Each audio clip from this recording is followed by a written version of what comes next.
Bonjour à tous, donc on se retrouve sur la chaîne de Noetis et on va aujourd'hui traiter d'un actif un peu particulier qui s'appelle l'ETF levier. Donc on peut penser à première vue qu'un ETF levier va tout simplement appliquer un levier sur la performance de l'actif ou du sous-jacent, mais dans les faits on a des performances bien différentes. Alors je vous propose de commencer avec un petit exemple qui est récent, c'est sur le sous-jacent MicroStrategy qui est donc une action.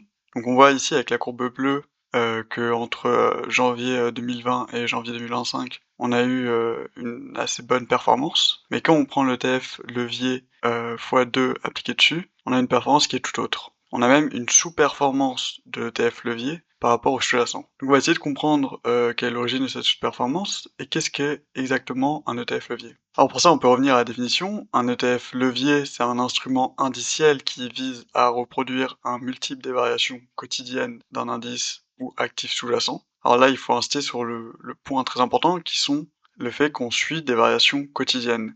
Donc par exemple, si on prend un ETF x2 sur le CAC 40, on va chercher à doubler la performance journalière du CAC 40. Si l'indice monte de 1% sur une journée, alors l'ETF gagnera 2% avant frais. Idem, si l'indice pèse 1%, l'ETF perdra de 2%. Alors il faut préciser que dans l'exemple qu'on a pris ici, du coup, ça va être uniquement des ETF avec rééquilibrage journalier. Donc le point qu'il faut mettre en évidence, c'est que le levier est en fait réinitialisé chaque jour. Et c'est généralement plutôt des ETF journaliers que vous allez retrouver sur les différents PEA ou autres comptes titres. Donc ça signifie que l'exposition est pas fixe sur plusieurs jours. En fait, un ETF va pas viser à doubler la performance sur une année entière, mais bien de chaque jour pris indépendamment. En fait, on a une mécanique de rééquilibrage constant qui va distinguer l'ETF levier d'un investissement avec un levier manuel. Par exemple, si vous étiez endetté pour acheter plus d'actions. Donc concrètement, l'ETF levier ajuste son portefeuille quotidiennement pour rester proche du multiple indiqué.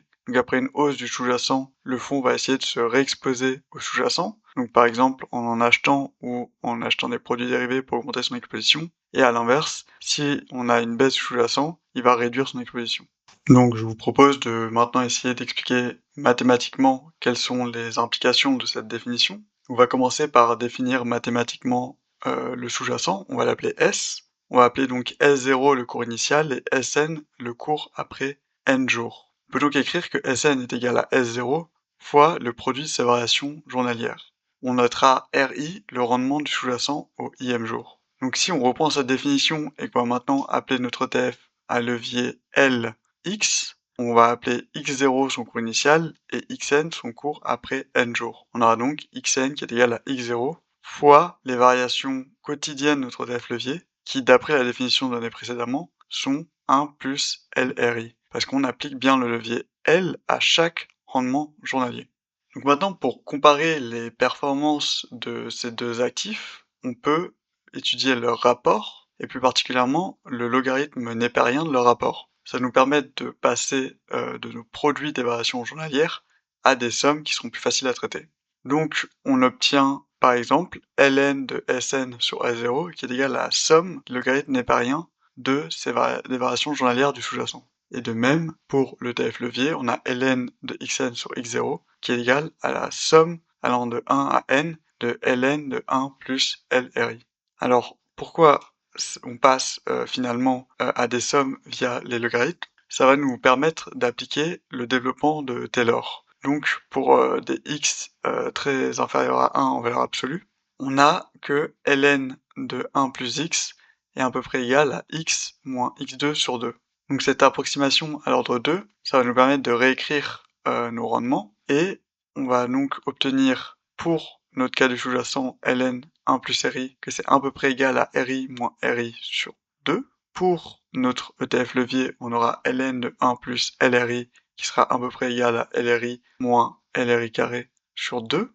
Et donc, on va pouvoir comparer directement les rendements de chaque jour par rapport à la compréhension habituelle que les gens ont de l'ETF levier, c'est-à-dire d'aller s'endetter d'un certain montant pour acheter L fois le sous-jacent. Donc ça, c'est ce qu'on retrouve ici sur la dernière ligne. Donc si on prend notre rendement de l'ETF levier qui est ln de 1 plus LRI moins cette compréhension habituelle que les gens ont de l'effet levier, qui est d'acheter L fois le sous-jacent, ce qui nous donne donc moins L fois ln de 1 plus RI, on obtient tout simplement moins L carré moins L sur 2 fois RI carré.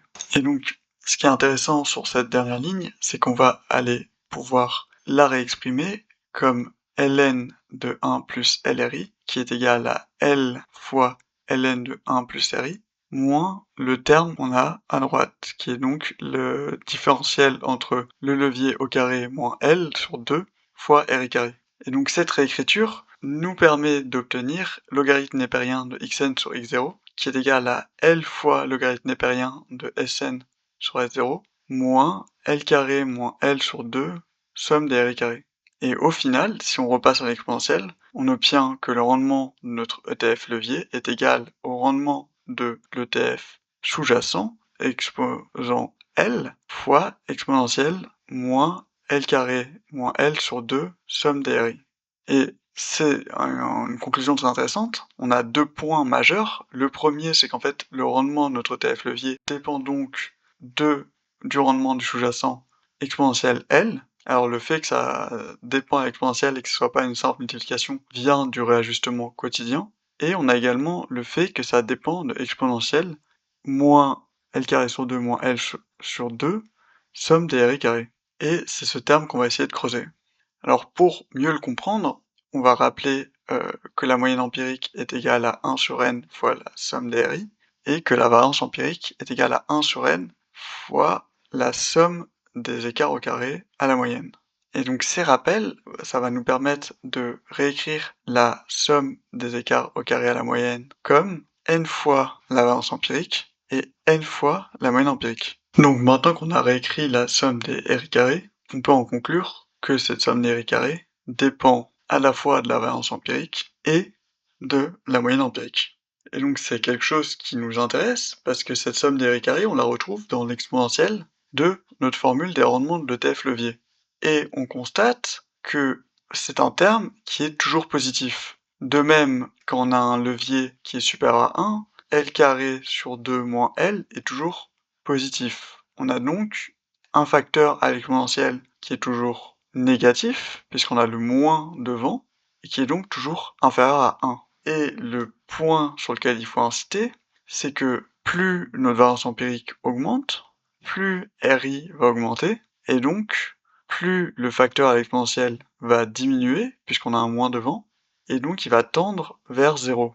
Et c'est ce qui explique que, en fait, on a une perte qui est liée à la volatilité, qui est proportionnelle à L carré moins L fois la variance empirique, et donc plus on aura de variance, moins notre ETF levier aura de bonnes performances, parce que l'exponentielle va tout simplement tendre vers 0. Et donc, ce lien avec la variance, c'est ce qu'on appelle le bêta slippage. Donc, ici, pour récapituler ce qu'on a pu voir mathématiquement, je vous propose un graphique qui va comparer les rendements entre trois types d'actifs. Ça va être à chaque fois trois types d'actifs où on va parler d'un levier x 10, mais on va voir qu'on a des rendements bien différents.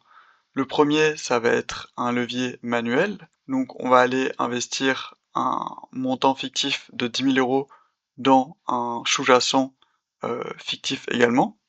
Pour des soucis de simplification, ici on a pris un sous-jacent avec une volatilité nulle, et donc c'est représenté par la courbe noire. Pour la courbe verte en pointillé, on aura cette fois 1000 euros investis, soit 10 fois moins que pour la courbe de référence, mais sur un ETF levier x 10, et avec un écart type nul. Pour la courbe rouge, on va également investir 1000 euros, soit 10 fois moins que pour la courbe noire, pour acheter un ETF x 10 sur un sous-jacent fictif qui cette fois a un écart type de 4%. Et donc qu'est-ce qu'on constate? C'est que finalement, effectivement, quand on achète un ETF levier, on n'a pas juste 10 fois la performance sous-jacent, qui serait entre guillemets représentée par la courbe noire, mais on peut aller surperformer cette performance dans des cas à faible volatilité, parce qu'on va avoir un réajustement journalier de la position, et c'est quelque chose qui est traduit par la courbe verte, mais en cas de forte volatilité, on peut aussi avoir des performances bien moindres, et c'est le cas de la courbe rouge ici. En fait, la volatilité va venir tout simplement taper dans la performance de l'actif, et c'est ce qui explique le cas qu'on a vu en début de vidéo, où l'ETF levier sur MicroStrategy a sous-performé l'action pure de MicroStrategy. Alors j'espère que vous avez apprécié cette vidéo. Si vous avez des questions ou des remarques sur la vidéo, n'hésitez pas à les mettre en commentaire. Si vous voulez me soutenir, vous pouvez laisser un like ou vous abonner. Merci à vous!